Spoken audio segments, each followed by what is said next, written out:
What's going on, 49er faithful, 49er fam, 49er gang? It's your boy Dion back with another video, man.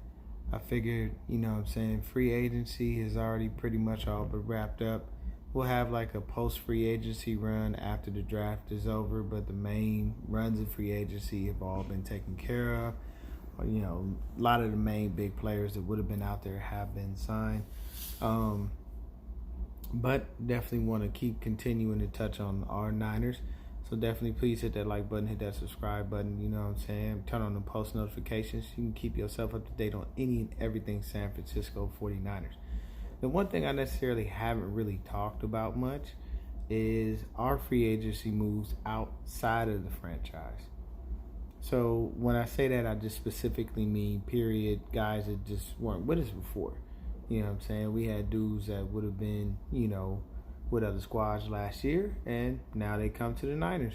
So one of the guys that we signed is Tom Compton.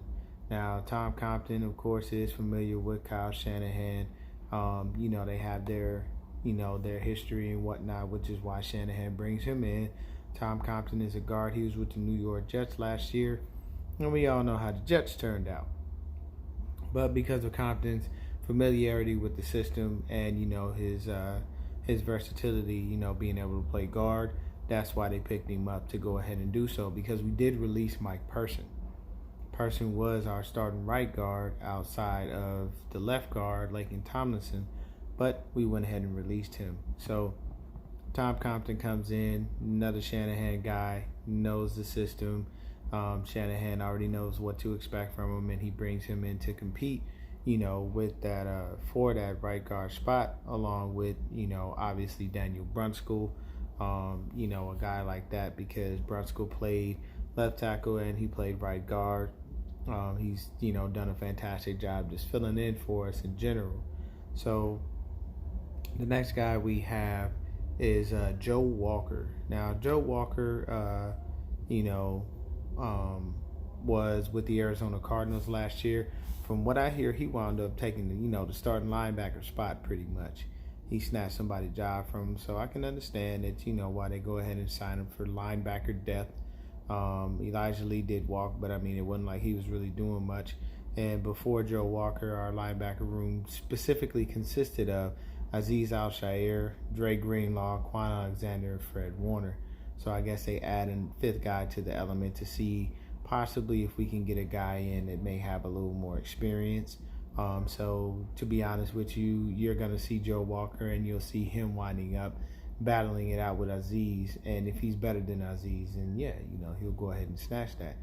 He did have his, like I said, he did snatch the starter spot on the Arizona Cardinals last year. His career stats are not really nothing to, go crazy over, but you can see that. So then we signed Kerry Hyder, defensive lineman that was with the Dallas Cowboys. So we're adding some depth because we did go ahead and trade DeForest Buckner. So I'm sure they're going to have, probably a couple more guys in camp as far as the defensive line goes, just to make sure that, you get good rotation and you see who fits where and who does what perfectly. Next guy we signed is Travis Benjamin from the Los Angeles Chargers. He knows Kyle back from the days in Cleveland. And definitely, Benjamin is another speedster. He's just basically there to try to take the top off the defense. And that's pretty much what his job is. The only other person we have that would take the top off the defense is Marquise Goodwin. Now, with all those free agent signings, you kind of look at it and they filled backup needs that they needed to, if that makes sense. And the reason I say that is because you have Tom Compton come in. He's a guard. You just let Mike Person go. But you got Brunskill, who pretty much everybody is penciled in to take that right guard spot. But you go ahead and say, okay, cool, I got a guy who's a backup who can play left or right guard.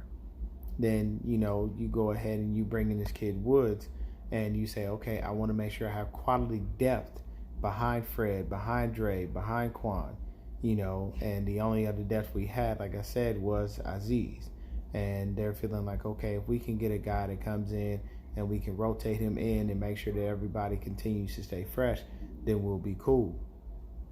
Then you bring in this guy, Kerry Hyder, and Hyder, you'll see that as a simple situation where he's fighting for a spot on the defensive line to be able to try to figure out where he's going to be able to fit as far as, kind of a rotational player. Our starters will play at least probably a good, 70 to 80% of the snaps.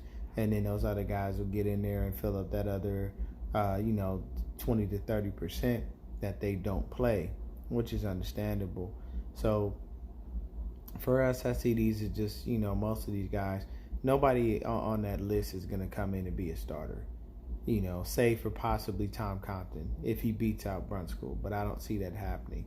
Everybody that we have signed as far as free agents go outside of the franchise, all are depth pieces. These are guys that will come in to be able to help us with space, with giving our guys that start normally a rest, because we don't have too many real needs, but those are guys that fill the backup spots and help us with depth in general. So that's pretty much all I have for y'all on these signings that are pretty much outside the franchise. Other than that, we have not been very active in free agency. If you notice, once again, no big names coming to the 49ers. It's always that way. It's been that way since John Lynch has been here. Signing, I think our biggest signing since John Lynch has been here as far as the free agent goes was Richard Sherman. After Uncle Sherm, I'd probably say maybe Juice.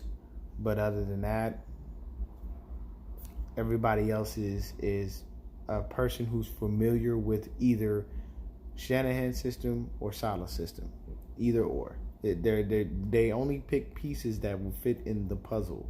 You'll never see them going outside and picking up dudes who don't fit the scheme, for whether it be offense or defense in any way, shape, or form. You're always going to have, guys that will make sure that they do fit the scheme. So that's just how they work. Me personally, I just feel like these are just backup guys. Nobody here is going to take the starting spot. So what I'm going to start doing is, get into our areas of need in this next video and give y'all a little bit more. But those are free agent signings. These are all depth pieces. Don't expect any of these guys really to start.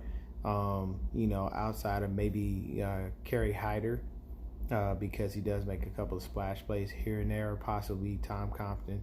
But the other guys, I don't really see them doing much of anything.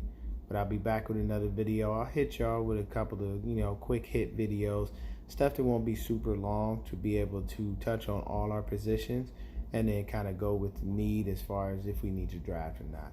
But y'all stay tuned. I'll be right back with another one. Y'all stay blessed. Y'all stay faithful. Y'all have a good day and continue to love your family, and happy Easter to you.